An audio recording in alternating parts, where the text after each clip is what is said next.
छापेमारी की खबर है। मुंबई और पुणे में भी ईडी की छापेमारी लगातार जारी है। जाहिर है धार्मिक परिवर्तन हवाला से जुड़ा ये मामला है।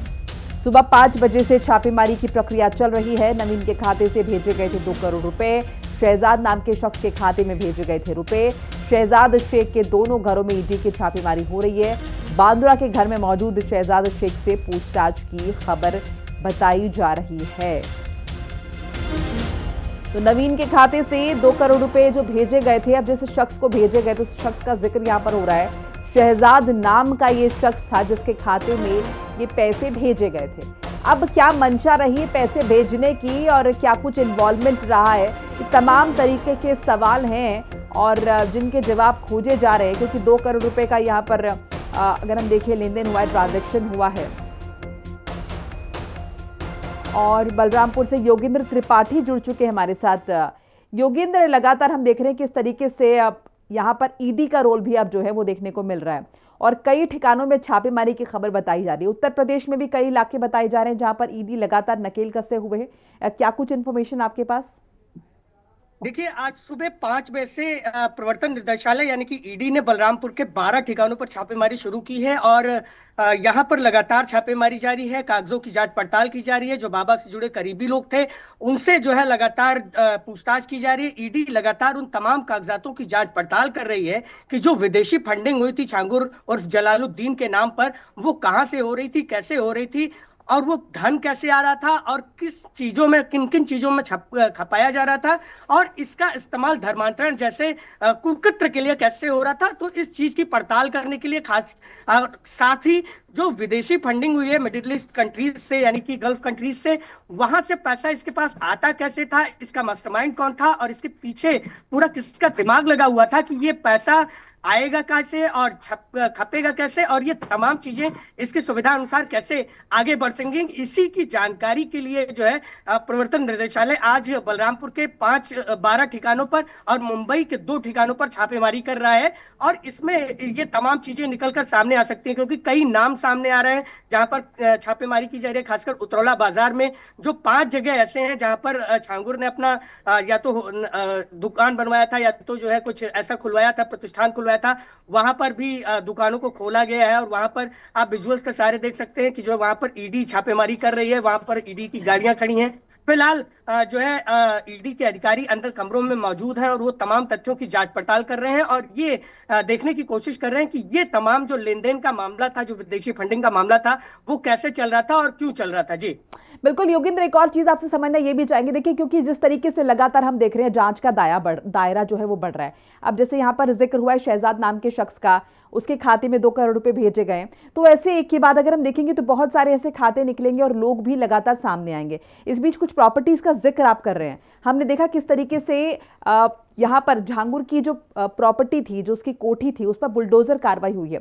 इसके अलावा जिन प्रॉपर्टीज का जिक्र आप करें, जैसे आपने कुछ दुकानों का, प्रतिष्ठानों का नाम लिया है, तो क्या इन पर भी हम माने कि सीज हो सकती है प्रॉपर्टी या फिर इन पर भी ये बुलडोजर एक्शन हो सकता है?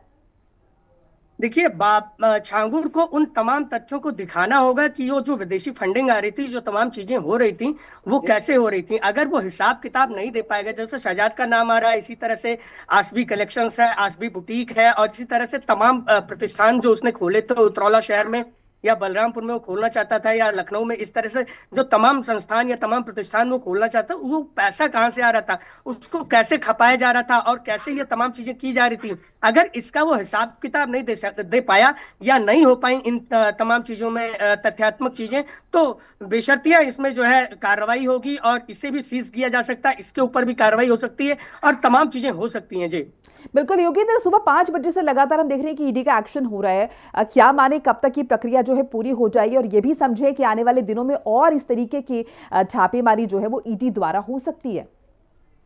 जी बिल्कुल हो सकती है, क्योंकि जो है प्रवर्तन निदेशालय ने अपने यहाँ इसमें जो है अभियोग पंजीकृत किया है और अभियोग को पंजीकृत करते हुए इस बात का ख्याल रखा गया है कि इसके तार जो विदेशों से जुड़े हों, खासकर मिडल ईस्ट और गल्फ कंट्रीज से जो जुड़े हुए हैं, उन तारों को निकाला जाए और बाकायदा विदेश मंत्रालय को जो है इस बारे में भी सूचित किया गया होगा, क्योंकि जो है सूत्र ये बताते हैं कि विदेश मंत्रालय को बिना सूचना दिए इस तरह की कार्रवाई को नहीं किया जा सकता, क्योंकि जो लिंकअप निकालना है वो बड़ी बात है, क्योंकि पैसा तो आ रहा था और कई एनआरआई अकाउंट्स खोले गए थे बैंक ऑफ बड़ौदा और और एचडीएफसी बैंक उतरौला में नीतू और नवीन रोहरा के नाम पे, जलालुद्दीन और छांगुर के नाम पे। तो ये जो एनआरआई अकाउंट्स खोले गए वो कैसे खुले, कैसे इनमें पैसे आ रहे थे, क्या क्या चीजें हो रही थी, कुछ तमाम तथ्य हैं जिनकी जानकारी जो है ईडी अपने हिसाब किताब से ले रही है। जी बिल्कुल, हमारे साथ लखनऊ से लालचंद भी जुड़ चुके हैं। लालचंद, मैं आपका भी रुख करूंगी, इस बीच तस्वीरें कुछ दर्शकों के साथ साझा कर ले, वो भी दिखा दें कि देखिए ये कुछ तस्वीरें हैं, क्योंकि देखिए सुबह से ही जिक्र हो रहा है कि बलरामपुर में यूपी की 12 जगह है, मुंबई के 2 ठिकाने हैं जहां पर ईडी की रेड चल रही है, छापेमारी चल रही है। क्योंकि ये तस्वीरें आप बलरामपुर की देख रहे हैं और सुबह से ही ईडी एक्टिव नजर आ रही है। 5 बजे से लगातार अगर हम देखें तो छापेमारी की जो प्रक्रिया है वो लगातार चल रही है। छांगुर के ठिकानों पर ईडी की रेड पड़ रही है। तमाम खाते हैं जिनका जिक्र हो रहा है, जहां पर ट्रांजैक्शन हुए हैं, स्रोत देखे जा रहे हैं, जस्टिफिकेशन देना होगा कि आखिर ये जो पैसा है, ये जो लेन देन है, इसका सोर्स क्या है, ये कैसे हो रहा है। तो ये तमाम तरह के सवाल हैं जो कि जिनके जवाब खोजे जा रहे हैं। क्योंकि अब यहाँ पर जो मैटर है वो ये कि हवाला का पैसा आ रहा है, बाहर से फंडिंग हो रही है। लालचंद का रुख कर लेते हैं। लालचंद, आपके पास क्या कुछ जानकारी, क्योंकि लगातार हम देख रहे हैं कि ये जो जांच का दायरा है ये बड़ा होता जा रहा है।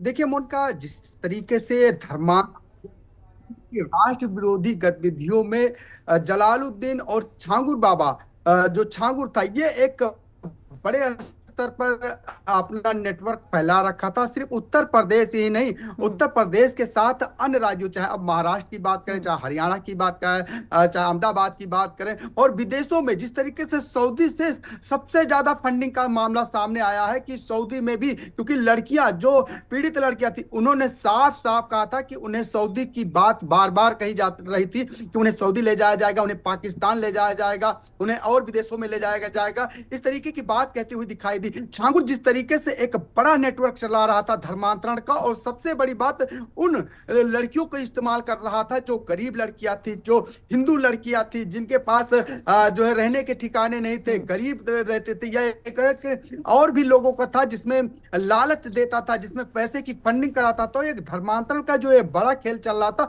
इसको लेकर कहीं ना कहीं, चाहे एटीएस की कार्रवाई की बात करें, चाहे एसटीएफ की कार्रवाई की बात करें, और चाहे ईडी की कार्रवाई की बात करें, वो लगातार निचले स्तर से एक एक जांच करती हुई दिखाई दे रही है। यही वजह है कि देखिए, जो छांगुर बाबा लखनऊ से जब पकड़ा गया और जो उसकी महिला सहयोगी नीतू नसरीन को पकड़ा गया, उसके बाद इसको जेल भेजा गया, एटीएस ने रिमांड पर लिया। 7 दिन की जब रिमांड पर लिया गया, उसको जो है पूछताछ की गई। इसमें कई बड़े ऐसे खुलासे हुए कि किस तरीके से वो नेटवर्क छांगुर बाबा का फैला हुआ था, धर्मांतरण को लेकर, राष्ट्र विरोधी गतिविधियों में, इस्लामिक राष्ट्र बनाने को लेकर जिस तरीके से फैला हुआ था, उसको लेकर एक जो है बड़ी फंडिंग हो रही थी, खाड़ी देशों से फंडिंग हो रही थी, जिसमें यह भी देखने को मिला है कि जो पैसे मिले हैं वो 200 करोड़ से ऊपर के मिले हैं। कई ऐसे खाते थे जो नेपाल से संचालित होते थे, कई ऐसे खाते थे जो यूपी के तमाम जिलों से संचालित होते थे। इसके साथ विदेशों से जो फंडिंग हो रही थी, उसको लेकर भी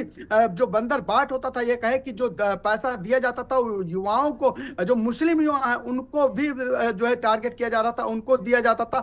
वो अपना नाम हिंदू रख कर इसके बाद लड़कियों को बरगलाते थे, फुसलाते थे, इसके बाद उनको मारते थे, पीटते थे, डराते थे, धमकाते थे, सिगरेट से जलाते थे। मोनिका, इस तरीके की जो है वीडियो बनाते थे जिससे कि लड़कियां दबाव में रहे, अपना राज ना खोलें और पुलिस के पास ना जाएं। और वो धर्मांतरण का इस खेल में पूरी तरीके से जो है कहीं ना कहीं एक बड़ा नेटवर्क चलाता रहा। और सबसे बड़ी बात की देखने को मिला कि उत्तर प्रदेश के जो मुख्यमंत्री योगी आदित्यनाथ है, जब इस मामले का संज्ञान लिया तो उन्होंने इसमें कठोर से कठोर कार्रवाई करने के निर्देश दिए। यही वजह है कि आज देखिए, सुबह 5 बजे से ईडी की जो छापेमारी चल रही है, चाहे उत्तर प्रदेश के बलरामपुर में कहें 14 ठिकानों पे छापेमारी चल रही है, तो वहीं मुंबई के बांद्रा में भी 2 जगह पर जो है छापेमारी चल रही है। और यह माना जा रहा है कि ये जो मनी लॉन्ड्रिंग का केस दर्ज किया गया है, जो विदेशी फंडिंग का केस दर्ज किया गया है, जहां पर इतने पैसे आते थे, धर्मांतरण के लिए पैसे आते थे। इसके साथ ही बात करें,